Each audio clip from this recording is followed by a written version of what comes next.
योगी ने loud speaker बंद किया, अब अमित शाह इससे भी कुछ बड़ा करेंगे। मोदी सरकार वो करने वाली है जिसके बाद देश में तूफान आ जाएगा। मोदी सरकार की ऐसी प्लानिंग जिसके बाद शरिया कानून खत्म होगा।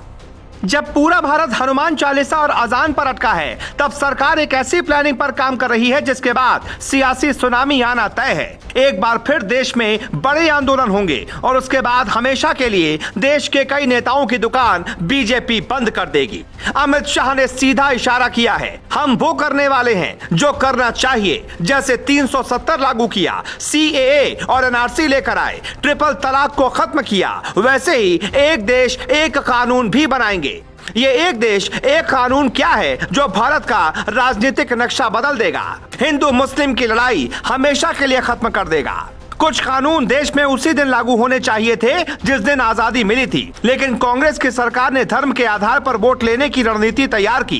कांग्रेस को वोट मिले, 65 सालों तक राज भी किया, लेकिन देश का क्या हुआ? जब संविधान एक है तो फिर धर्म के आधार पर नियम क्यों बने? पुजारी कहे हमारा संविधान अलग है, हम ऐसा करेंगे। मौलाना कहता है हमारे लिए संविधान नहीं, शरिया कानून बड़ा है। हालांकि अब ये सब नहीं चलेगा। 75 सालों से देश पर जो कानून कांग्रेस ने थोपा, वो अमित शाह और मोदी हटाने जा रहे हैं। मध्य प्रदेश में बीजेपी नेताओं की बैठक लेते हुए अमित शाह ने इसका ऐलान कर दिया है कि अब मोदी सरकार कॉमन सिविल कोड लागू करेगी। तो क्या है कॉमन सिविल कोड, ये बताएं, उसके पहले सुनिए अमित शाह का बयान। CAA, राम मंदिर, अनुच्छेद 370 और ट्रिपल तलाक जैसे मुद्दों के फैसले हो गए हैं। अब बारी कॉमन सिविल कोड की है। उत्तराखंड में common civil code pilot project के तौर पर लागू किया जा रहा है। ड्राफ्ट तैयार किया जा रहा है। जो भी बचा है सब ठीक कर देंगे। आप लोग कोई भी ऐसा काम मत करना जिससे पार्टी को नुकसान पहुंचे। कॉमन सिविल कोड यानी सभी नागरिकों के लिए एक ही कानून। इस समय भारत में शादी,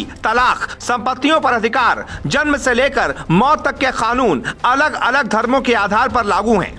देश को आजादी मिली तो उस वक्त पंडित नेहरू PM बने। उनकी सरकार ने हिंदुओं के लिए अलग, मुसलमानों के लिए अलग कानून बनाए। या आप कह सकते हैं कि हिंदुओं के लिए कई कानून बने, लेकिन मुसलमानों को शरीयत के आधार पर पूरी आजादी दे दी गई। संविधान एक लागू किया गया, लेकिन कानून में अधिकारों का बंटवारा कर दिया गया। जैसे हिंदू मैरिज एक्ट तो बना, लेकिन मुस्लिम मैरिज एक्ट पर कांग्रेस की सरकार ने कभी कुछ नहीं सोचा। 3 तलाक पर सुप्रीम कोर्ट का फैसला बदलकर कांग्रेस ने नया कानून बना दिया, लेकिन अब ऐसा नहीं होने वाला, क्योंकि कॉमन सिविल कोड लागू होते ही हर नियम संविधान के मुताबिक हर धर्म पर लागू होगा। जैसे आप मुस्लिम हैं, आप कहते हैं कि हमारा शरीयत कानून कहता है कि तलाक के बाद दूसरी शादी तभी होगी जब हलाला की प्रक्रिया होगी। हलाला एक ऐसी प्रथा है जो हम आपको यहाँ नहीं बता सकते, लेकिन कॉमन सिविल कोड लागू होने के बाद मुस्लिम को तलाक वैसे ही लेना होगा जैसे भारतीय कानून कहता है। संविधान तय करेगा कहाँ आपको टोपी पहननी है, कहाँ आपको टीका लगाना है। जैसे नवरात्रि में आपको क्या आरती के लिए छुट्टी मिलती है,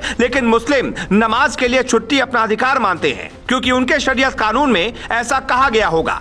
अमित शाह और मोदी मिलकर देश में कुछ ऐसा करने वाले हैं जिसके बाद आप कहेंगे कि अब तो मुद्दा ही नहीं बचा। सालों से बीजेपी के पास 4 मुद्दे थे, राम मंदिर, 3 तलाक, 370 और कॉमन सिविल कोड, जिसमें 3 तो खत्म हो चुके हैं, अब चौथे की बारी है और वो मोदी सरकार 2024 से पहले ही खत्म कर सकती है।